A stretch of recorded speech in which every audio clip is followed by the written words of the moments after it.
25 tirs, 7 quadrilles et 70% de possession pour le Paris Saint-Germain. Si les chiffres montrent une domination parisienne, Newcastle a réussi à partager les points sur cette dernière journée de phase de ligue. Alors comment une équipe aussi dominatrice dans les stats a pu être neutralisée? C'est exactement ce qu'on va analyser dans cette vidéo. C'est parti, générique.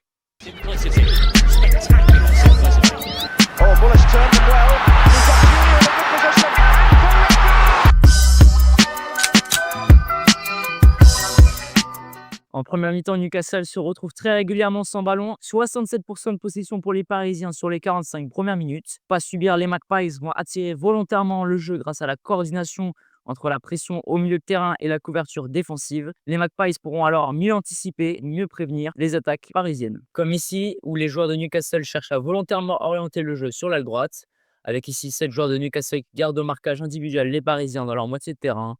L'objectif sera alors de couvrir les courses parisiennes pour bloquer l'accès à la profondeur. Burn, défenseur central, prend un positionnement excentré pour maintenir ce marquage sur Hakimi. Mais dès que Dembélé reçoit le ballon, il va revenir en couverture. Et alors, sous pression par le marquage individuel, Dembélé n'aura comme seule option que de trouver Hakimi libre sur le droite. Et si Hakimi progresse balle au pied, il sera bloqué par la couverture de Burn, et ce malgré l'arrivée en soutien de Doué, permettant à Newcastle de créer une égalité numérique en 2 contre 2. Le PSG se retrouve alors bloqué sur la droite et est contraint à jouer en retrait. Newcastle qui, grâce à l'attaque retardée, le retrait des Parisiens, va pouvoir se replacer et former son bloc bas. Un bloc bas qui va vite fermer les solutions entre les lignes et va obliger le PSG à faire tourner le ballon. Résultat, le PSG conserve le ballon, mais sans solution démarquée, ils seront contraints de jouer latéralement ou en retrait. Et Newcastle n'hésitera pas alors à projeter ses attaquants pour mettre sous pression la relance parisienne dans l'objectif de faire monter progressivement le bloc. Même principe, cette fois dans l'axe, l'action démarre avec une touche parisienne au milieu de terrain. La touche sera effectuée sur Doué. Hall, le piston de Newcastle, va démarrer le pressing pour obliger le Parisien à jouer en retrait sur ses centraux. La passe en retrait des Parisiens va alors être le déclencheur pour Voltemade et Elanga qui vont démarrer le pressing sur les deux centraux. Et Hall va volontairement sortir du marquage sur Doué, le laissant libre dans l'axe. Résultat, les centraux sous pression ne trouveront que Doué pour relancer. Et l'intention des Magpies se révèle ici car en laissant Doué progresser balle au pied, le bloc va reculer progressivement. Et dans le même temps, ils vont fermer la profondeur et empêcher les Parisiens de trouver les ailes, notamment avec le marquage individuel sur Nuno Mendes. Car une fois le bloc repositionné, Newcastle va refermer les interlignes, réduisant alors la possibilité de progression vers l'avant. Et de nouveau sans solution, le PSG sera contraint de jouer en retrait ou latéralement, ce qui permettra au bloc des Magpies de remonter progressivement. Et dès que Newcastle cherchera à presser haut et à garder au marquage individuel les Parisiens, ils s'exposeront alors à d'importants espaces libres dans leur dos, espaces qui pourront être directement exploités par le PSG si une récupération est réalisée. Comme ici où les Parisiens sont de nouveau marqués individuellement, Hakimi va alors combiner en 1-2 avec Kvaratskhelia.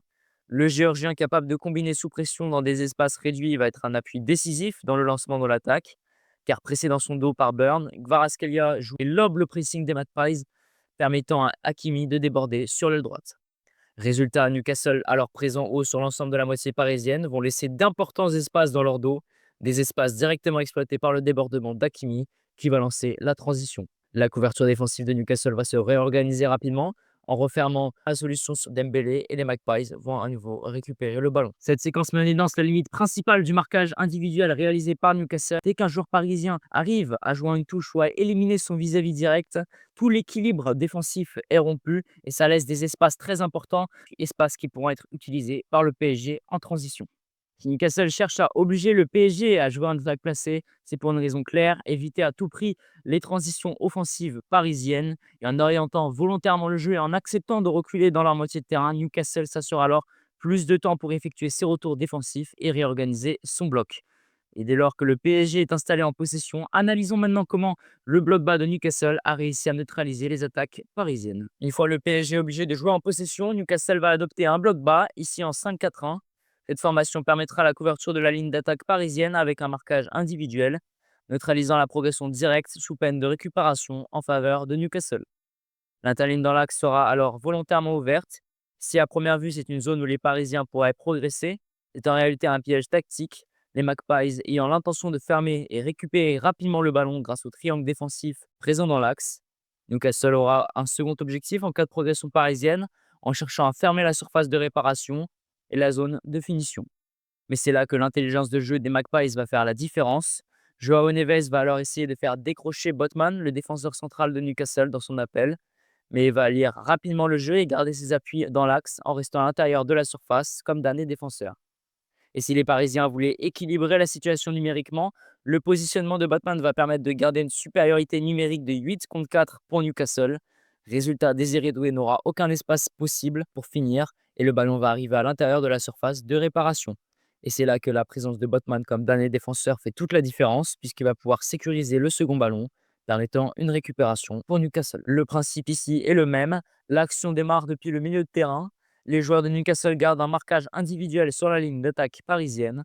L'objectif, bloquer les solutions les plus hautes avec le marquage et laisser volontairement un espace libre entre les lignes pour piéger les Parisiens avec une supériorité en 3 contre 1 pour récupérer le ballon. Ici, Dembélé va être pressé dès lors qu'il sera porteur du ballon. Il va alors chercher rapidement une solution libre avec Hakimi, alors détaché du marquage individuel des Magpies. Le piège défensif va se mettre en place. Willock, positionné proche du couloir de passe, va intercepter la balle sans réussir à la contrôler. Le PSG va alors récupérer le second ballon. Mais grâce au marquage individuel des Magpies, ont gardé sous pression, le PSG est obligé de combiner rapidement. Si Dembélé est alors trouvé libre par Hakimi, Newcastle va refermer rapidement en situation de 4 contre 1, réussissant à récupérer le ballon et lançant directement la transition vers l'avant, profitant de la présence haute des Parisiens dans leur moitié de terrain. Newcastle, dès lors qu'ils se placeront bas dans leur surface, auront deux intentions sans ballon. Dans un premier temps, bloquer les solutions directes vers l'avant avec le marquage individuel de la ligne d'attaque parisienne et obliger en même temps le PSG à chercher un espace volontairement laissé libre qui sera par la suite refermé. En cas de progression du PSG, les Magpies chercheront à fermer la zone de finition parisienne à l'entrée de la surface. Et si cette stratégie a montré son efficacité à de nombreuses reprises en première période, elle demandera cependant une rigueur tactique importante, les Magpies devant garder au marquage la ligne d'attaque parisienne et devant gérer leurs appels multiples. Et dès lors que le bloc de Newcastle se projettera haut, cette solidité défensive montrera rapidement ses limites, particulièrement en transition. Comme ici, où la relance parisienne est mise sous pression par le marquage de Newcastle, Marquinhos va alors chercher une solution pour dégager et lancer la transition offensive en trouvant Dembélé, qui récupère le second ballon. Le Parisien va alors servir Kvaratskhelia, alors haut sur le terrain et libéré du marquage. Profitant de la présence de 7 joueurs de Newcastle dans la moitié parisienne, le PSG aura alors un espace important pour progresser. Et pour ouvrir un espace de finition, les Parisiens vont chercher à étirer la défense anglaise. Kvaratskhelia va alors temporiser et fixer deux défenseurs, pendant que Warren Zaïre-Emery fait un appel en profondeur permettant d'attirer dans son dos Malik Thiaw, défenseur central de Newcastle. Cette course va obliger le défenseur allemand à couvrir individuellement Zaïre Emery au lieu de fermer la bord de la surface laissée libre. Résultat, les Parisiens, en attirant la couverture défensive des Anglais, vont pouvoir déstabiliser et exploiter les espaces laissés libres, comme à l'entrée de la surface de réparation. Vitinha va alors arriver libre et va finir l'action avec une frappe, permettant au PSG d'ouvrir le score. La blessure de Kvaratskhelia a été aussi un élément clé, obligeant les deux équipes à adapter leur plan de jeu en seconde période. Le Géorgien joue un rôle central dans l'animation offensive du PSG, capable de se déplacer entre les lignes et de déstabiliser un bloc bas. Il va être une perte importante pour les Parisiens. Les Magpies chercheront alors à garder le score en s'exposant le moins possible avec un objectif: laisser le PSG monter haut et fermer complètement la surface de réparation pour miser sur des récupérations basses et lancer des transitions vers l'avant. Newcastle en seconde période va changer d'approche en cherchant à conserver le score. L'objectif sera alors de neutraliser la finition parisienne. Les Magpies vont alors fermer l'axe et laisser les ailes un peu plus libres en obligeant les Parisiens à trouver la surface avec des centres. Comme ici où le PSG est installé haut dans la moitié de terrain de Newcastle, les Magpies vont adopter un 6-3-1 avec une priorité: fermer l'intérieur de la surface et la zone de finition axiale. Pour ce faire, la ligne de couverture va devenir très compacte à l'intérieur de la surface, libérant alors les ailes pour le PSG. Et c'est ici que se trouve le plan de Newcastle, car en fermant l'axe malgré les ailes ouvertes, le PSG va alors se retrouver sans solution de finition, les zones clés comme à l'intérieur de la surface étant protégées. Résultat, si le PSG a de l'espace pour centrer et attaquer les ailes, les offensifs seront rapidement neutralisés grâce à la présence numérique supérieure des Magpies. Et même lorsque le PSG va essayer de trouver la faille, notamment avec la montée de Vitinha aux abords de la surface, l'espace sera très vite refermé par la ligne de 3, mettant le Portugais sous pression. Vitinha va alors pouvoir frapper depuis l'entrée de la surface, mais sera rapidement gêné par la ligne des Magpies. Sa tentative manquera le cadre. Même chose ici où Newcastle se replace en 5-4-1. Cette structure va permettre de couvrir toute la largeur de la surface de réparation.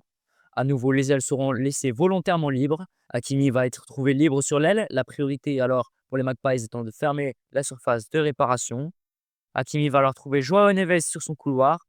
Alors sous pression, le Portugais est contraint de jouer rapidement en cherchant une solution à l'intérieur. Solution directement trouvée avec la montée de Vitinha. Les Magpies vont réagir avec Wissa, l'avant-centre, qui va descendre en soutien pour former un triangle défensif avec le milieu central et le défenseur central. Ce surnombre à l'entrée va permettre de mettre Vitinha sous forte pression aux abords de la surface et empêcher toute ouverture dans l'axe. Résultat, Vitinha n'a pas l'espace nécessaire pour contrôler. Newcastle va pouvoir alors dégager le ballon. En début de seconde période, les Magpies s'exposeront un peu plus dans la moitié parisienne et prendront alors un risque important dès que le PSG récupère le ballon. Ici, le PSG oriente son pressing sur le côté droit, cherchant à enfermer les Magpies dans les petits espaces. Ramsey est alors mis sous pression. Zaire Emery et Joao Neves vont fermer dans le même temps dans son dos et face au jeu. Et sous pression et sans solution, l'Anglais va tenter une passe vers Elanga, intercepté par les Parisiens. L'orientation du pressing sur le côté droit va alors permettre au PSG de libérer de l'espace sur l'aile gauche, ce qui va directement être exploité par un renversement sur le côté opposé. Et profitant de la présence de 10 joueurs de Newcastle dans leur moitié de terrain, les Parisiens vont déclencher la transition offensive. Désiré Doué va alors démarrer la transition avec le jeu du troisième homme, en trouvant Dembélé dos au jeu qui va directement transmettre en profondeur à Hakimi. Le Marocain va alors attaquer la profondeur et la situation sera très bien gérée cependant par les Anglais, car grâce au retour défensif rapide, Newcastle va fermer la zone de finition et la frappe d'Hakimi sera finalement contrée. Si en fin de match, la stratégie Newcastle sera de chercher à fermer la surface de réparation pour garder le score, les Magpies, dès lors qu'ils pourront bénéficier d'une récupération dans leur moitié de terrain, vont multiplier les situations de contre. Comme ici où le ballon est joué depuis l'aile, Désiré Doué sans solution de progression directe va alors renverser le jeu sur l'aile opposée. Hall, présent sur le côté gauche au marquage sur Dembélé, va anticiper parfaitement la trajectoire et gagner son duel aérien en interceptant la transversale. Directement, la transition vers l'avant va être déclenchée en profitant de la présence haute du Paris Saint-Germain. Hall va alors progresser balle au pied et fixer la ligne de pression pour trouver Tonali entre les lignes, permettant d'ouvrir de l'espace pour faire progresser le bloc. Même principe ici, les Magpies vont fermer la surface de réparation. Pour tenter de progresser, Dembélé va chercher Doué, positionné à l'entrée de la surface. Newcastle va alors mettre en place un triangle défensif avec Tonali et Ramsey à l'intérieur de la surface et Wissa placé à l'entrée. Ce triangle va permettre, dès lors que Doué sera porteur du ballon, de le mettre sous pression pour pouvoir récupérer le ballon. Dembélé, également sous pression, est obligé de jouer dans un espace très réduit, il va transmettre rapidement. Et sous pression, le PSG n'arrivera pas à conserver le ballon. Les Magpies vont alors pouvoir obtenir une nouvelle récupération. La transition offensive est directement alors déclenchée avec une 1-2 entre Hall et Gordon. L'appui soutien va permettre à Newcastle de créer une situation favorable avec une égalité numérique en 3 contre 3 dans la moitié parisienne. Le placement bas du bloc de Newcastle en fin de match et l'orientation volontaire du jeu sur les ailes a vraiment permis aux Magpies de multiplier les récupérations de balles et aussi les transitions en exploitant le bloc haut du Paris Saint-Germain et les espaces laissés dans leur dos. Sur le plan défensif, on a senti un PSG qui gardait une solidité défensive et ce malgré les transitions de Newcastle vers l'avant qui ont pu être rapidement refermées. Mais le réel problème est sur le plan offensif. L'animation offensive parisienne manque cruellement de joueurs qui peuvent créer un déséquilibre chez l'adversaire et surtout face à un bloc bas. Et si la saison dernière, Désiré Doué et Barcola faisaient des différences notables de par leur dribble, on peut sentir un manque cruel d'inspiration sur ce match. La blessure de Kvaratskhelia n'arrange rien du tout pour le PSG car le Géorgien a un profil de joueur capable de créer du déséquilibre, de se déplacer entre les lignes et a été un joueur majeur l'année dernière dans la tactique de Luis Enrique. Sa blessure risque donc d'être particulièrement handicapante pour l'attaque parisienne. L'arrivée de Dro Fernandez risque de s'avérer une recrue primordiale dans l'effectif parisien, ayant un profil de milieu offensif assez proche de celui de Kvaratskhelia et qui permettra au coach espagnol d'avoir désormais une nouvelle solution offensive utilisable en sortie de banc. On peut aussi ajouter le fait que ça pourrait aussi challenger Kvaratskhelia d'avoir une concurrence à son poste, lui qui réalise un début de saison relativement moyen. L'arrivée également des Titi parisiens dans le groupe professionnel est une réelle aubaine pour le PSG qui pourra désormais compter de plus en plus de solutions en sortie de banc. Et ajoutons un dernier point, si les Parisiens ont fait une saison dantesque en 2025, la fatigue elle, est bien présente avec beaucoup de blessures en début de saison. Et l'arrivée des nouvelles recrues et celle des Titi parisiens risque donc de faire beaucoup de bien à l'effectif, notamment dans la rotation. Ce match a encore une fois révélé des défaillances côté PSG, des défaillances sur l'animation offensive, avec une certaine difficulté à faire bouger les lignes adverses dès lors qu'ils adoptent un bloc bas. Et c'est là que le PSG a été pris au piège car en voulant s'exposer haut, les Parisiens ont multiplié les attaques et leur placement a laissé beaucoup d'espace dans leur dos. Et dès que l'adversaire récupérait le ballon, ça les a directement exposés sur transition offensive.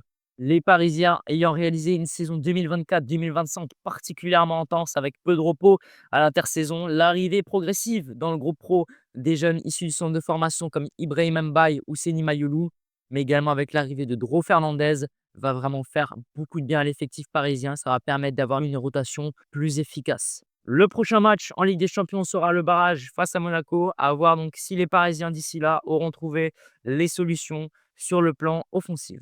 Et si vous avez aimé cette analyse, n'hésitez pas à la liker, la partager et à vous abonner pour soutenir la chaîne. Je vous remercie également du soutien sur mes dernières vidéos. Vos retours m'encouragent vraiment à toujours améliorer le contenu. Et sur ce, ciao!